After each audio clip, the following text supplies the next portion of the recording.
Alors, bonjour à tous, heureux de vous retrouver, chers amis, en ce dimanche. Ben non, pas dimanche, on a l'impression que c'est dimanche parce qu'ici au Québec, c'est la fête des Patriotes, donc c'est un jour férié.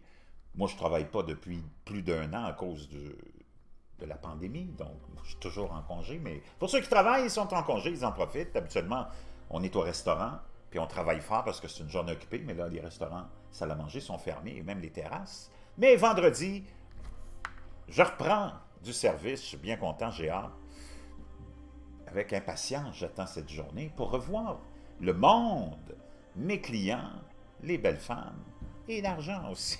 Ceci étant dit, parlant d'argent, on est le 24 mai 2021, 17h, 12h du Québec. Les cousins français, ça y est, c'est fait. Bernard Arnault devient la personne la plus riche du monde alors que l'action LVMH a pris de la valeur et a augmenté. 24 mai 2021, publié aujourd'hui par Forbes. On voit ici le scintillant Bernard Arnault. Mais, mise à jour, ça vient d'être, depuis que cette histoire a été publiée, Jeff Bezos est revenu numéro 1 sur le tracker milliardaire en temps réel. Mais ça s'échange, hein?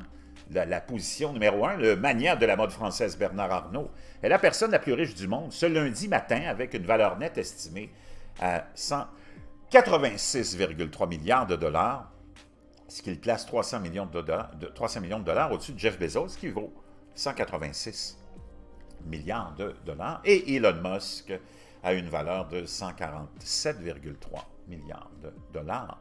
La fortune d'Arnault est passée de 76 milliards de dollars en mars 2020, c'est il n'y a pas longtemps, ça, là, à 186,3 lundi, une hausse massive de plus de 110 milliards de dollars au cours des 14 derniers mois. Comme les autres grands riches, les grands de ce monde, pendant cette pandémie, se sont enrichis de façon spectaculaire, pendant que le monde ordinaire s'est appauvri. C'est un peu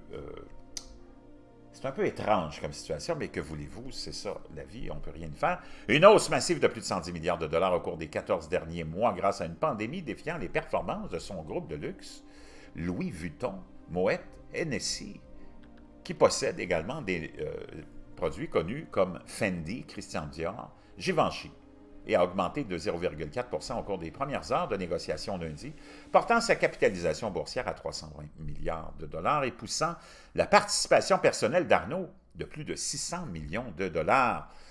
Son groupe et Arnault représentent l'essor remarquable des maisons de luxe et de mode européennes pendant le fameux lockout ou lockdown ou confinement, poussé par la dynamique des acheteurs en Chine, selon l'analyse de Jefferies Flavio Cereda.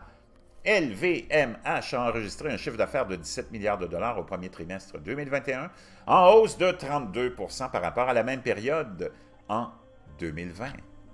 Entre le 18 mars et lundi, la valeur nette du rival François Pinault, dont le groupe Kering détient les marques de luxe Saint-Laurent, Alexander McQueen et Gucci, est passée de 27 milliards de dollars à 55,1 milliards de dollars.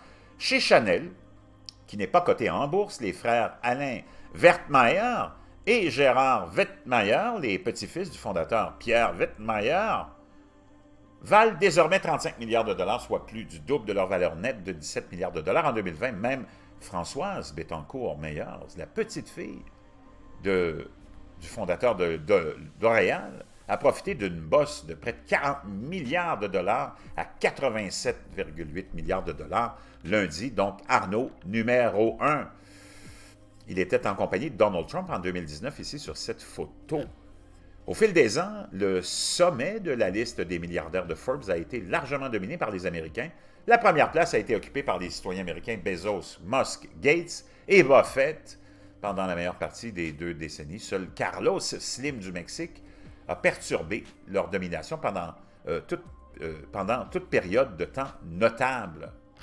Pendant leur domination, pendant plusieurs années, au début du siècle, les Européens les plus riches étaient les fondateurs d'Aldi Théo et Karl Albrecht, réputés pour les supermarchés à petit budget.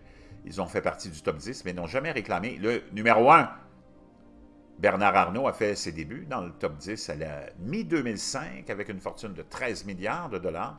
Arnault fait partie du top 5 depuis 2018 et était 11e l'année précédente. Il est devenu la 3e personne la plus riche en 2019 avec une fortune de 76 milliards de dollars. C'est pas drôle La vie des gens riches et célèbres. Je vous laisse ça dans la boîte de description, vous irez lire ça. Ça y est, Bernard Arnault, ce matin, a été pendant un bout de temps premier, là, apparemment, au fil de la journée. Bezos est revenu, mais ça va se promener entre les deux. Quel malheur!